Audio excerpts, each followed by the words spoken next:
నమస్తే రమగారు. నమస్తే జయ. రమగారు, మనము విక్రమ బేతాల కథలో మీరు చెప్తూ ఉంటారు కదా, ఎప్పుడూ ఈయన ఆన్సర్ చెప్పేయటమే విక్రమార్కుడు. మళ్ళీ తుర్రున వెళ్ళిపోవటం బేతాళుడు, మళ్ళీ మొదలు. అసలు ఎప్పుడు ఇతను అంటే ఇతనికి ఆ సమస్యకి సొల్యూషన్ తెలియకుండా అసలు ఉండదా?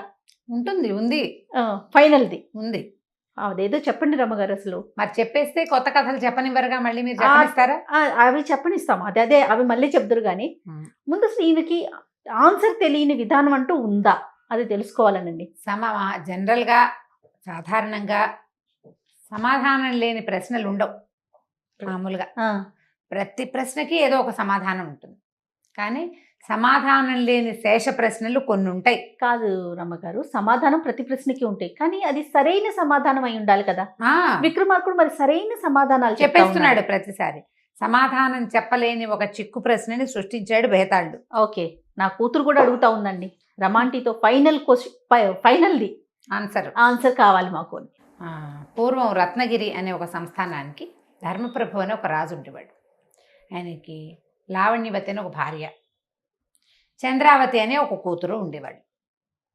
ఆ కాలంలో వివాహాలు తొందరగా చేసేసేవాళ్ళు, పిల్లలు కూడా తొందరగానే పుట్టేవాళ్ళు. తల్లి పిల్ల అక్క చెల్లిలాగా ఉండేవాళ్ళు వాళ్ళు.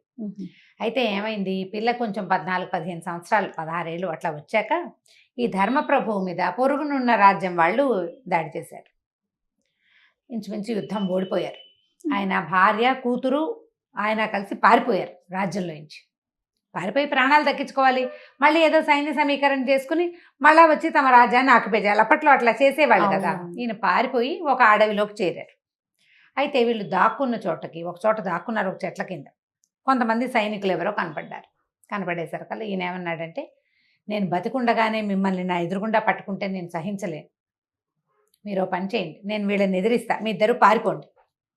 మనం కనపడ్డామా ఆడవాళ్ళని పట్టేసుకుని నన్ను యుద్ధం కూడా చేయనివ్వరు వాళ్ళు అని చెప్పేసరికల్లా ఈ లావణ్యవతి చంద్రావతి ఇద్దరు పారిపోయారు. ఈయన యుద్ధం చేయబోయాడు ధర్మప్రభు. వాళ్ళు 25 మంది ఉన్నారు, రాజుగారిని కొట్టేశారు. ఆయన కాస్త అక్కడ మరణించాడు. ఈ పారిపోయారు చంద్రావతి లావణ్యవతి ఇద్దరు పారిపోయారు. అడవిలో ఎక్కడికో వెళ్ళిపోయారు. అక్కడేవో నీళ్లు అవి కనపడ్డాయి. సరే, ఆ నీళ్ళ దగ్గర ఆగి కాస్త మంచినీళ్ళు తాగి చుట్టుపక్కల చెట్ల మీద పళ్ళు అవి దొరికితే ఏవో దుంపలు కనపడాయి, అవి తింటూ రోజులు గడుపుతున్నారు. తండ్రి వస్తాడని పిల్ల నమ్ముతోంది. ఏదో ఒక రకంగా నాన్న వస్తాడు, లేకపోతే తెలిసిన వాళ్ళు ఎవరో ఒకళ్ళు కనపడతారు, బతకాలి కదా. దాంతో వీళ్ళు అలా జీవిస్తూ ఉన్నారు. ఒకనాడు ఏమైందంటే, వీళ్ళు ఉన్న అడవిలోకి సమీపంలో ఇంకో పక్కన ఉన్నటువంటి మందరగిరి అనే ఒక రాజ్యానికి ఒక రాజు కొడుకు. ఆ రాజుగారు యంగే, పెద్ద ఓల్డేజ్ వాడు కాదు. ఆయనకి ఎర్లీగానే ఒక కుమారుడు కలిగాడు.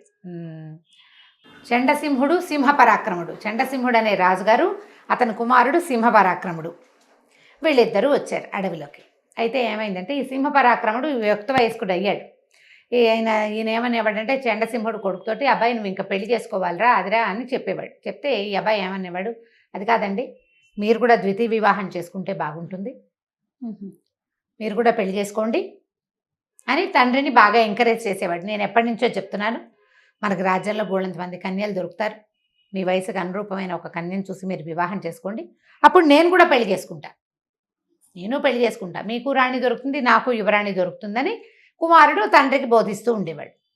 అయితే వీళ్ళు అడవిలోకి వచ్చినప్పుడు ఏమైంది, వాళ్ళు వేటకనే వచ్చారు. సైన్యం అంతా విడిపోయింది, నాన్న కొడుకు మాత్రం ఒక పక్కకు వచ్చారు. వీళ్ళిద్దరూ మాట్లాడుకుంటున్నప్పుడు ఇద్దరు స్నేహితుల్లాగా ఉండేవాళ్ళు అనమాట. ఈ సింహపరాక్రముడు తండ్రిని బాగా ఎంకరేజ్ చేశాడు, మనం ఇక్కడి నుంచి వెళ్ళాక, ఈ రాజ్యాన్ని ఇక్కడి నుంచి అడవి నుంచి వెళ్ళిపోయాక మీ వివాహానికి ప్రయత్నం చేసుకోవాలి. మీరు వివాహితులైతే ఒక 6 నెలల సంవత్సరం తర్వాత నాకు కూడా కన్యను చూసి వివాహం చేదురుగా. సరే ఒప్పుకున్నాడు తండ్రి. ఒప్పుకుని ఏమైంది, సరే చాలా దూరం వచ్చేసారు. సైన్యం అంతా ఎక్కడో ఉండిపోయింది. అక్కడ చిన్న చెరువు లాంటిది ఉంది. ఆ చెరువు లాంటిది ఉండేసరికల్లా చెరువు దగ్గరికి మంచినీళ్ళకి దిగారు. గుర్రాలు 2 పైన కట్టేశారు. ఆ పైన ఏమో జామపళ్ళు కనపడితే కోసుకొని తిన్నారు. మంచినీళ్ళు తాగుదామని దిగితే ఈ చెరువు పక్కగా పాదాల గుర్తులు కనపడుతున్నాయి. ఒక జత పెద్ద పాదాలు, ఒక జత చిన్న పాదాలు.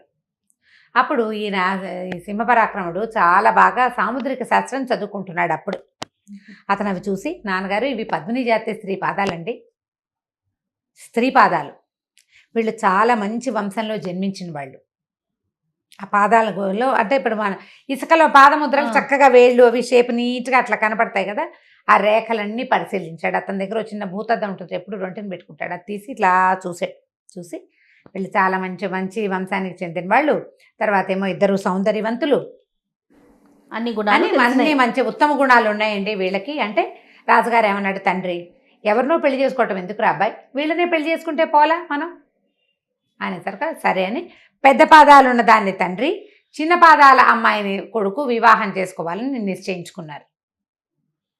దాని మీద కత్తి మీద ప్రమాణం చేసుకున్నారు. కుర్రాడు అన్నాడు, మీరు ఇంటికి వెళ్ళాక మార్చేస్తారండి, మీరు మళ్ళీ పెళ్లి చేసుకొని ఉంటారంటే, కాదు మన ఇద్దరం కత్తుల మీద ప్రమాణం చేద్దామని తమ వీర విద్య మీద ప్రమాణం చేసుకున్నారు. పెద్ద పాదాల ఆ స్త్రీని ఆ తండ్రి, చిన్న పాదాల స్త్రీని కుమారుడు పెళ్లి చేసుకోవాలి. సరే వీళ్ళు ఎక్కడున్నారో వెతకడం మొదలుపెట్టారు. వెతికితే వాళ్ళకి చంద్రావతి, లావణ్యవతి కనిపించారు. ఎవరు మీరు ఏమిటి అని కనుక్కున్నారు. మేము ఫలానా రాజుగారి భార్య కూతురు, ఆ ధర్మప్రభు ఆయన మరణించాడు కదా అన్నారు. వీళ్ళకి అడవిలో ఉండిపోయారు, వార్తలు తెలీదు. పక్క రాజ్యం మందరగిరి వాళ్ళకి తెలుసు, ఆయన మరణించాడు. రాజ్యం ఏమో వేరే వాళ్ళ రత్నగిరి, ఆ రాజ్యం వేరే వాళ్ళు ఆక్యుపై చేశారు తెలుసు. అయితే ఏమైంది, మీరు మాతో వచ్చేసేయండి అని చెప్పి తెచ్చేసుకున్నారు. తమతో పాటు తీసుకొచ్చారు. ఇంతలో సైన్యం కూడా వీళ్ళని వెతుక్కుంటూ వచ్చింది. మొత్తం అంతా రాజ్యానికి మందరగిరికి వెళ్ళిపోయారు. వెళ్ళారు. వీళ్ళకు అంతఃపురం అది ఏర్పరిచారు. తల్లి పిల్ల ఇద్దరు చక్కటి సౌందర్య రాసులు. ఓ పిల్ల చిన్నది, ఒక ఆవిడ పెద్దది కాస్త. సరే తీరా వాళ్ళకి అక్కడికి వెళ్ళాక ఏం తెలిసింది, ఇలా వివాహం నిశ్చయం చేసేసుకున్నామని అనుకున్నారు కదా, కొద్దిగా వాళ్ళు సెట్ అయ్యాక మిమ్మల్ని మేము వివాహం చేసుకోదలుచుకున్నాం అని చెప్పారు. అప్పుడు వాళ్ళకి ఏం తెలిసిందంటే, చిన్న పాదాలు తల్లివి, పెద్ద పాదాలు కూతురివి. కూతురి పాదాలు పొడుగు, అమ్మ పాదాలు చిన్నవి. వీళ్ళ లెక్క ఏమిటి, పెద్ద పాదాలున్న స్త్రీని రాజుగారు పెళ్లి చేసుకోవాలి, చిన్న పాదాలున్న స్త్రీని కుమారుడు పెళ్లి చేసుకోవాలి. ఇది కత్తి మీద ప్రమాణం చేశాం. ప్రమాణం తప్పకూడదు. తప్పక తల్లిని కొడుకు, కూతుర్ని తండ్రి పెళ్లి చేసుకున్నారు. వివాహం అయిపోయింది. అనంత కాలంలోనే కొంతకాలం గడిచాక ఇద్దరికి సంతానం కలిగింది. తల్లికి కూతురికి ఇద్దరికి పిల్లలు పుట్టారు.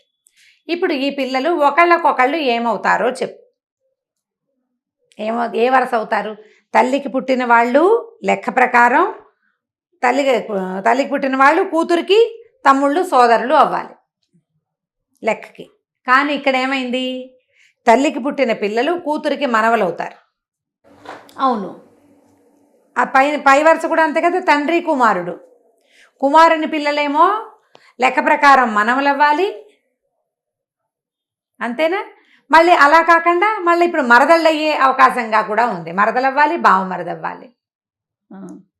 ఇప్పుడు ఈ వరసల్ని ఏమని పిలవాలో చెప్పమని భేతాళుడు అడిగాడు. మనం కథ రెగ్యులర్గా చెప్పలేదు, చివరికి వచ్చేసాం కాబట్టి స్పీడ్గా చెప్పేశాను నేను. భుజం మీద ఉన్న భేతాళుడు ఆవహించి ఉన్నటువంటి కళేబరంలోంచి భేతాళుడు రాజుకి చెప్పాడు ఈ కథ అంతా. విక్రమార్క, ఇన్నిసార్లు ఈ సింహాసనం కాదు, ఏమిటది దాని పేరు మర్చిపోతున్నాను చూసావా, ఉండు బాబు రిపీట్ ఆయన బంగారుకొండ. ఇన్నిసార్లు శవాన్ని తీసుకొచ్చావు నువ్వు, ప్రతి ప్రశ్నకి సమాధానం చెప్పావు, ఈ ప్రశ్నకి సమాధానం చెప్పు, తెలిసి చెప్పకపోతే నీ తల 1000 వక్కలవుతుంది అనగానే విక్రమార్కుడు మాట్లాడలేదు. ఈ ప్రశ్నకి సమాధానం ఎవ్వరూ చెప్పలేరు. ఎట్లా వరసలు వస్తాయి? సజావైన వరస ఉందా ఇక్కడ? పరమ నిశ్శబ్దంగా కోరుకున్నారు, మాట్లాడలేదు. భేతాళుడికి నవ్వొచ్చింది. రాజా, నువ్వు చెప్పలేకపోయావు కదా అన్నాడు. చెప్పలేను నేను, తలకాయ అడ్డం తిప్పాడు, తలుపాడు, చెప్పలేను అని. అయితే నీకు ఒక మాట చెప్తా, నువ్వు ఇన్ని ప్రశ్నలకి సమాధానాలు చెప్పావు, అత్యంత తెలివిగలవాడివి, పరమ సాహసివి. అదే కాకుండా నువ్వు ఎవడికి మాట ఇచ్చావో కాపాలికుడికి వాడి పని చెయ్యవలసిందేనని ఇట్లా గట్టి పట్టుపట్టి రాత్రి తెల్లవార్లు తిరిగావు. దీంతో పాటు నీకు ఒక విషయం చెప్పాలి, ఏ కాపాలికుడైతే నిన్ను తెమ్మని, ఈ శవాన్ని తెమ్మని చెప్తున్నాడో వాడు నిజానికి దొంగ. వాడికి ప్రపంచంలో ఉన్న మహత్తరమైన దైవశక్తిని కైవసం చేసుకోవటం కోసం ఇట్లాంటి ప్రతిభావంతుడైన రాజుని బలి ఇవ్వాలని వాడి ప్రయత్నం.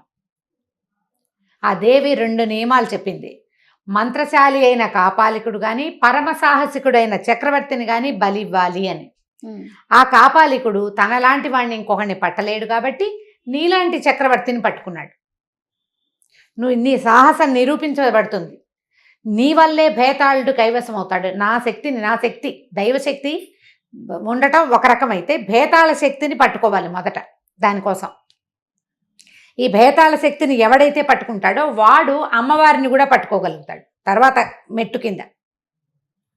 కానీ నీ యొక్క విజ్ఞత, నీ సాహసానికి నేను నీకు లొంగిపోతున్నాను. నాకు వాడి దగ్గరికి వెళ్తాం ఇష్టం లేదు. వాడు దుర్మార్గుడు, లోకోపకారం చెయ్యడు. వాడు శక్తుల్ని దుర్వినియోగపరుస్తాడు. నా నుంచి ఆ కాళిని సాధించాలని వాడి ఉద్దేశం. నువ్వు కాళీ ప్రసన్నం కలిగిన వాడివి, నీ యందు నేను ప్రసన్నుడుగా ఉంటా. అక్కడ జరుగుతున్న శ్మశానంలో జరుగుతున్న యజ్ఞంలో బలి ఇవ్వవలసిన వాళ్ళు ఇద్దరు, ఇవ్వదగిన వాడు. ఒకడు రాజు, రెండోవాడు కాపాలికుడు. ఒకటి నువ్వు, రెండోవాడు అక్కడ ఉన్నాడు. నువ్వు ఒక పంచి ఈ శవాన్ని తీసుకెళ్ళి అక్కడ పడుకోబెట్టు. కాపాలికుడు నిన్ను నమస్కారం చేయమంటాడు. నువ్వు దండం పెట్టంగానే వాడు నీ తల నరికేస్తాడు. నిన్నే బలివ్వబోతున్నాడు. వాడికి శవం అక్కర్లేదు. నిన్ను బలిస్తే వాడికి ఈ శవంలో ఉన్నటువంటి భేతాళ శక్తి వాడికి వచ్చేస్తుంది. నువ్వు ఈ పని చెయ్యొద్దు, నమస్కారం చేయబోక. వాడిని నమస్కారం చేసి చూపించమను. ఎప్పుడైతే వాడు సాష్టాంగ నమస్కారం చేయడానికి వంగుతాడో నువ్వు అతని తల కొట్టి అతన్ని అమ్మకి బలిస్తే భేతాళ శక్తి నీ వశమవుతుంది. నేను నీతో ఉంటాను, నీ ఆజ్ఞకి బద్ధుణ్ణై ఉంటాను. నువ్వు ప్రపంచక్షేమం కోరేవాడివి, రాజువి, పైగా ఉత్తమోత్తమైన గుణాలు కలిగిన వాడివి అని చెప్పాడు. చెప్పేసరికల్లా రాజు ఆశ్చర్యపోయాడు. విక్రమార్కుడు, ఆహా, కాపాలికుడు ఎంత తెలివిగా నన్ను ఇక్కడ ఇరికిచ్చాడు. అయినా కూడా అమ్మవారి దయ అపారంగా నా మీద ఉంది కాబట్టి ఈ భేతాళుడు తనంతట తను నాకు వశం అవుతానంటున్నాడు అని చెప్పి సరేనన్నాడు. ఈ శవాన్ని భుజాన్ని వేసుకున్నాడు, వెళ్ళిపోయాడు. శ్మశానం తాలూకు రెండో భాగంలోకి. ఒక భాగంలో పట్టుకొచ్చాడు. శ్మశానానికి బయట ఉన్న భాగంలో ఆ కాపాలికుడు పెద్ద హోమం చేస్తున్నాడు.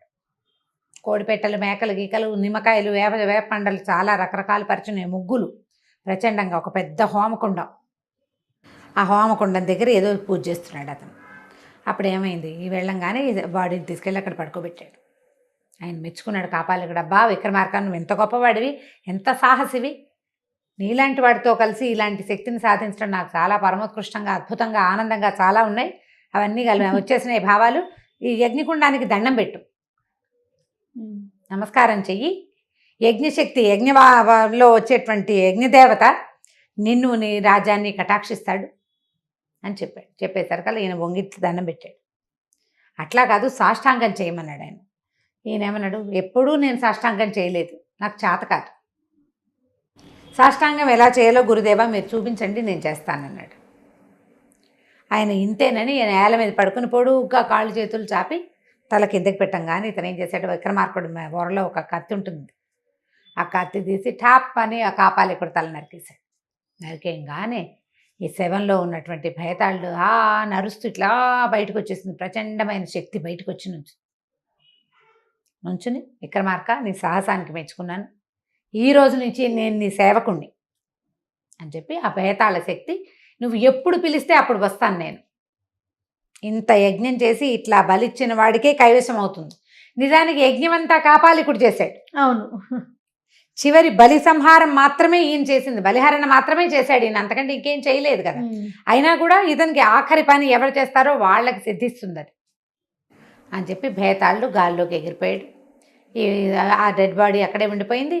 ఈ కాపాలికుడు మరణించాడు. ఈయన వెంటనే తూర్పు తెల్లవారుతుంది చూసుకుని అతని కోసం భట్టి మొదలైన వాళ్ళంతా నిలబడి ఉన్నారు బయట. ఈ శ్మశానపు దారిలో ఉంది వాళ్ళ తాలూకు మంది మార్బల్ వాళ్ళందరితో కలిసి వచ్చాడు. వాళ్ళంతా అక్కడ ఉన్నారు, ఈయన లోపలికి వచ్చాడు. రాత్రి గడిచింది ఇంతకీ. ఈ 24-25 కథలతోటి రాత్రి తెల్లవారింది అంతే. తూర్పు తెల్లవారుతోంది అని చెప్పి ఆ కత్తి వరలో పెట్టుకుని భట్టి దగ్గరికి వెళ్ళాడు. అయిపోయిందా యజ్ఞం ప్రభు అని అడిగాడు. అయిపోవటం ఏమిటి, మొన్నటి దాకా ఇప్పటి వరకు మనకి కాళికాదేవి అనుగ్రహమే లభించింది అనుకునేవాళ్ళం, ఇప్పుడు భేతాళ శక్తి కూడా మనకు తోడైంది. ఏ పని కావాలన్నా ప్రపంచంలో మనం చేయలేని పని లేదు భట్టి, ఇంకా మనం ఏదైనా చేసేయగలమని చెప్తూ భట్టితో సహా ఆయన తన రాజ్యానికి తిరిగి వెళ్ళిపోయాడు విక్రమార్కుడు. కథ కంచికి మనం ఇంటికి. ఇది ఆఖరి కథ. చాలా బాగుంది రమ్మగారు. ఇంక మంచి పరిపాలన చేశాడు కదండి విక్రమార్కుడు, చాలా మంచి పరిపాలన, సుపరిపాలన. కానీ మీరు ఈ స్టోరీ చెప్తున్నప్పుడు నాకు ఒక విషయం గుర్తుకొచ్చిందండి. తను అడిగిన ప్రశ్నల్లో కొడుకు తండ్రికి వివాహం జరిపించడం ఈ కాన్సెప్ట్ మనం కొత్తగా వచ్చింది అనుకుంటున్నాం. ఇవాళ రేపు చూస్తున్నాము పిల్లలు తల్లిదండ్రులకి మా నాన్నకు పెళ్లి అలాంటివి చేస్తున్నారు అనుకున్నాం. కానీ చూడండి ఎప్పటి ఎప్పటిది. విషయం రమ్మగారు ఇది. అవును. మీరు చెప్పగానే నాకు అది ఎప్పటి గుర్తొచ్చింది. విషయం పాత విషయమే కదా. అంతే, దాన్ని మనం ఇప్పుడు ఫాలో అవుతున్నాం. అదే కానీ చాలా బాగుందండి ఫైనల్ స్టోరీ. దీన్ని బాగా హైలైట్ చేయండి మరి. పిల్లలకి బాగా హైలైట్ చేసి చెప్పాలి. కానీ నిజంగా అసలు వరుసలు కుదరలేదు, చెప్పలేకపోతాం. అసలు లెక్క ప్రకారం తల్లికి కనుక ఒక కొడుకు పుడితే కూతుర్ని దాని వాడికిచ్చి పెళ్లి చేయొచ్చు లెక్కకి. ఇక్కడ ఎట్లా కుదురుతుంది? ఇక్కడ మనవడైపోయాడు కదా. అంతే.